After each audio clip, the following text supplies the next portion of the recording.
Well, look, thank you very much for doing this. I'm sorry you've had a disastrous morning. Yes, it's an ill-tempered interviewee, I am. Well, I hope your day can even get better. Well, I can't get worse, that's for sure.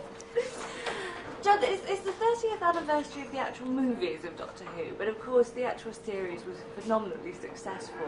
Why do you think it was so successful, and why do you think we're now celebrating its 30th anniversary?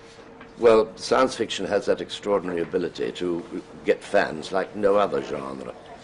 If you think of the fanatics, which is after all what fans are, they are all involved with science fiction, the main ones, like Star Trek, the Trekkies, and Blake Seven, and all this Star Wars, and the E.T. and all these things. They all had an enormous following from people who were sort of crazy about science fiction. And I mean, I had a very successful program in Wurzel Gummidge, but no way could you have had a Wurzel Gummidge convention. But you have Doctor Who conventions all over the world, all over the English-speaking world. And do you go along to those? Oh, sure, yes. And now we're doing crossovers. We're doing the Star Trek fans are now getting hooked on Doctor Who as well, and so we go to their conventions as well. I was at one last week. So do they all dress up in the kit and everything? A lot of them do, yeah. The Star Trek boys particularly. They're in their uniforms, looking very smart. They're not terribly expensive, of course, their uniforms. They've got a little jacket, and they wear a pair of black trousers. But mine, we see with the velvet jacket and the frilly shirt and the cloak, it's all a bit pricey. So I think they preferred to be Tom Baker and wore a long scarf and a battered hat. Do you ever come across people who sort of literally don't sort of recognise you as anything else other than the Doctor? Oh, well, yes, occasionally, yeah. But I've been in the business of over 60 years, and so I hope that they'll remember me from other things apart from Doctor Who. I hope they remember me for Wurzel or the Navy Lark or the myriad pictures that I made years ago. So what about the memories from the actual Doctor Who series? How did you actually get the part in the first place? Well, I had a show called the Navy Lark, which was, you may remember, a radio show. Ran 20 years, longest running radio comedy show in history of broadcasting anywhere in the world, I think.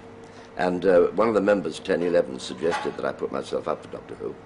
And I suggested it to my agent. And there was a terrible pause on the other end of the phone. And I said, all right, forget the whole thing. I'm sorry I mentioned it. And he said, I think it's a dreadful idea, but I'll try. I'll take the embarrassment. And so he rang the producers. And he said, what about Jon Pertwee to take over from Patrick Troughton? And there was a terrible pause on the other end of the phone. And he said, yes, precisely. I had exactly the same reaction.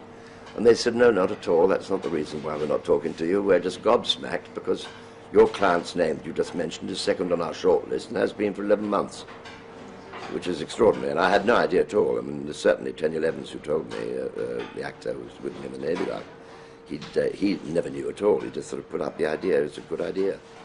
And other people had thought of it before. So then you became the Doctor. Was the actual way, because each of the Doctors were individual in the way that they looked and the way that they behaved and that sort of thing. Did you have personal input into how you wanted the Doctor to be? No, not really, because we hadn't got time. To begin with, Sean Sutton, who was the head of programs, asked me whether I wanted to do it, and I had several lunches off him and even a dinner before I'd make up my mind. And then I said, yes, all right, I'll do it. But how do you want me to play it? He said, I want you to play it as you. And I said, well, who the hell's me?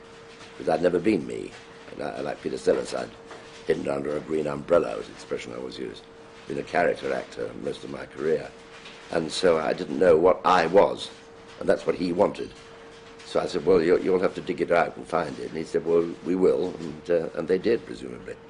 I didn't like the first one that I did, because they wanted me to do things that I didn't feel right. And I hated playing comedy and putting on funny hats. I wanted to play it straight, and so for the next 5 years I played it straight down the middle.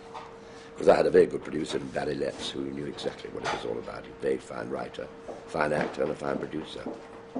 I mean, to a lot of people, because the series obviously has spanned so many different generations of kids, so some people would say, oh, you know, Tom Baker is the only Doctor Who that, you know, or he was the Doctor Who of my childhood. Jon Pertwee, he was the one. That's right. It's the eras. Yeah. Do you have that when people come up to you? How do people react when they meet you in the street? Oh well, sometimes they. I mean, in the old days, certain kids would come up, take one look at me, and scream the place down, which was all right. That was the sort of reaction we wanted to get anyway, because the idea was to frighten the little devils to death, and in a gentle, nice way. But no, in the main, people are sweet, and they're very affectionate. I mean, there's a lot of love in the programme, Doctor Who. I think it's why it's so popular. It's a very affectionate programme. I mean, you mentioned scaring the kids, and I myself, and a few of my friends, I remember at the time, a lot of the Doctor Who's you spent behind the sofa. Well, that's behind us, that same old sofa. 20 million people were behind that sofa every Saturday. Yeah. Did you ever get sort of a script through and think to yourself, this is a bit scary, are we really sort of pushing it? Because it was the bridge between kids' TV and the sort of more adult evening programmes. That's right, so yeah. Well, it started off ostensibly as a children's programme, but it very quickly became an adults programme or a family programme. Certainly from my point of view, that's what I've tried to do with everything I've ever done, is try to appeal to families. Certainly the Navy Lark appealed to families, Doctor Who did, and Wurzel Gummidge certainly did. But it was originally a children's programme, pure and simple. But we finished up with 12.5 million viewers, of which 75% were adult. It's quite bizarre, isn't it, when you see those things? When you look back and you remember, do you have sort of particular memories that stand out most about your time on the series? No, I hadn't got time, really, because we were incredibly busy. You asked me whether I had any input into the programme. Well, we didn't have time to have input, because you'd finish recording a show on a Saturday, you'd have the Sunday off, and on the Monday you'd be rehearsing the new show. Well, that programme, of course, had been prepared by the director and by the set designers and by the costume designers and everything else. They'd been working on that for months, so they knew exactly what they wanted. So we didn't see the script until maybe one day before we were doing rehearsals. When we had that original read-through, that was the time when you could say, look, I'm not happy about that, do you mind altering that? This dialogue, I think, should go this way, not that way. And if the writers were amenable to it, they would alter it then and there on the Monday. But after that, you hardly touched it. You couldn't afford to, because, you know, if you ad-libbed anything, you were sunk. I mean, as it was, I used to speak pages of scientific claptrap, and I hadn't the faintest idea what I was talking about anyway, so I had to sort of hang on to something. You just in the old chemistry sets out and say, oh no, actually this is a different formula I've got here. That's you know, right. you can't go through all these things. Was there a particular adversary of the Doctor that you really enjoyed? Did you enjoy the Daleks? Did you enjoy? No, I hated the Daleks. I thought idiotic things. I've said this over and over again. I hated all those sink pumps and egg whisks and tennis balls stuck all over them. And the fact that they couldn't go downstairs seemed pretty silly. The world's greatest threat. And, you know, as flat as stairs had them screwed. And so, although they can do it now, they can go downstairs now. They've got sort of hovercraft engines, I guess. But, no, I didn't think much of them. I liked anything that used the half masks. When we started utilising the mask where the human eye was seen and the mouth was seen, that's when you got expression. When people talked through slits and hissed and things, that was nothing very effective in Ice Warriors, looking very hardly plastic. But when you had the Draconians and the Ogrons and were using the half masks and the human eyes, we used like they were, of course, in Greystoke, when you didn't know which were chimpanzees and apes and which were human beings. It was the brilliance of it.